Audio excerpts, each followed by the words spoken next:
मुंबई मेट्रोमध्ये डिजिटल तिकिटांचा वापर आता वाढतच चाललाय। मुंबई मेट्रोमध्ये डिजिटल तिकीट प्रणालीचा प्रवाशांकडून मोठा प्रतिसाद मिळत असतानाचं पाहायला मिळतंय।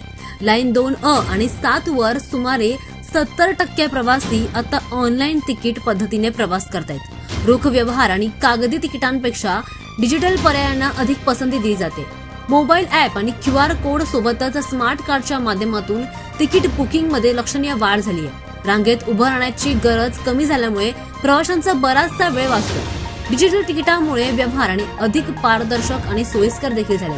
त्यामुळे प्रवाशांना प्रवास करताना चांगलाच प्रवास होत असल्याचं पाहायला मिळतं। मुंबईची मेट्रो लाईन 2A म्हणजेच दहिसर पूर्व ते अंधेरी पश्चिम आणि लाईन 7 म्हणजेच दहिसर पूर्व ते गुंदवली अंधेरी पूर्व या मार्गांवर डिजिटल तिकिटांचा सर्वाधिक वापर होत असल्याचं प्रशासनाने स्पष्ट केलं।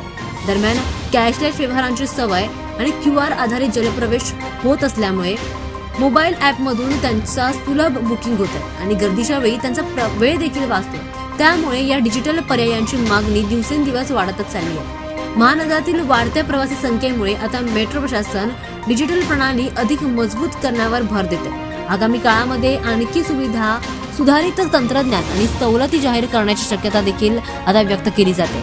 दरम्यान 70% प्रवासी डिजिटल तिकीट वापरतायत। त्यामुळे या डिजिटल तिकिटांचा वापर आता वाढत चालत असल्याचं म्हटलं जातं।